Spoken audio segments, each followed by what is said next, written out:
Shalom. Puji Tuhan. Haleluya. Saya akan khotbah yang berbeda nanti jam 10. Pagi hari ini saya akan khotbah tentang kunci perubahan hidup. Kunci perubahan hidup. Kita tahu bahwa banyak orang Kristen yang meskipun mereka sudah percaya Yesus, mereka sudah tahu banyak firman Tuhan, bahkan mereka mungkin ribuan kali dengar khotbah, tapi kita tahu hidupnya enggak berubah. Yang mengerti katakan amin. Kok hidupnya enggak berubah? Ngomong tetap kasar, memperlakukan orang tetap enggak baik, kerja tetap enggak jujur, nipu orang jalan terus, ngutang enggak bayar, pernikahan tetap enggak setia, rumah tangga enggak jadi saksi, perkataan enggak lemah lembut. Banyak orang Kristen yang kok sepertinya ikut Tuhan, tapi hidupnya enggak berubah. Padahal keharuman pengenalan akan Kristus itu dinyatakan lewat perubahan hidup kita. Yang mengerti katakan amin. Kenapa orang yang tahu firman, bahkan hafal firman, hidupnya enggak berubah? Dua saja. Yang pertama, karena mereka tidak sungguh-sungguh mengenal Allah.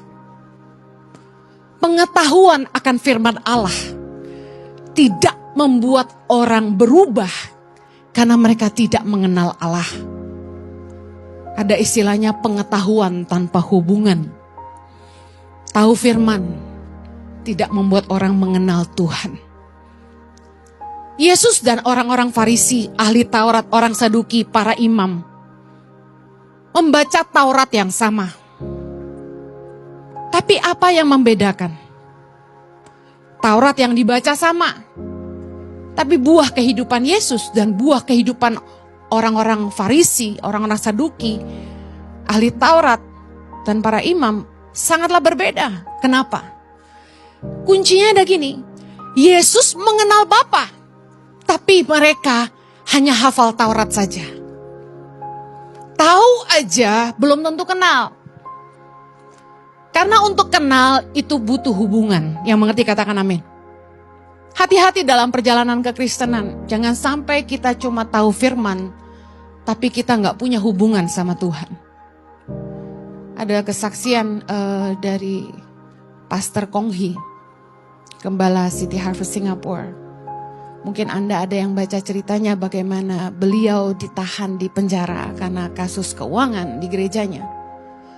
Ketika dia sangat-sangat terpuruk dan dikatakan dia merasa dia berada di titik terendah dalam hidupnya ketika dia ada di penjara. Bisa dibayangkan malunya dan bagaimana dia merasa ditinggalkan.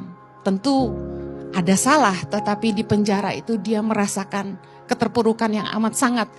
Dan di sanalah dia mulai bilang sama Tuhan begini, Tuhan, aku ini menyembuhkan orang sakit. Aku ini khotbah dan jutaan orang kenal Tuhan. Aku ini melayani dan banyak orang terima Tuhan. Hidup mereka diubahkan. Aku bernubuat. Dan disitulah Tuhan jawab dia, aku tidak mengenal kamu. Teman saya yang ikut konferensinya Kong Hee dan cerita ini ke saya, dengar kata-kata itu tuh kayak memukul hati saya dengan sangat keras gitu. Seringkali orang Kristen terjebak di dalam fase mengejar berkat dan bukan si pemberi berkat. Orang Kristen terjebak kelihatan rohani ketika mereka bisa khotbah, mereka tahu banyak ayat. Kelihatan hebat ketika mereka dipakai Tuhan. Ketika mereka terkenal. Ketika mereka kaya. Kayaknya itu aja gitu yang kita kejar. Tapi gak banyak orang Kristen yang sungguh-sungguh memastikan mereka dikenal sama Tuhan. Jangan kejar kekayaan, jangan kejar pemakaian Tuhan. Kejarlah pengenalan akan Tuhan.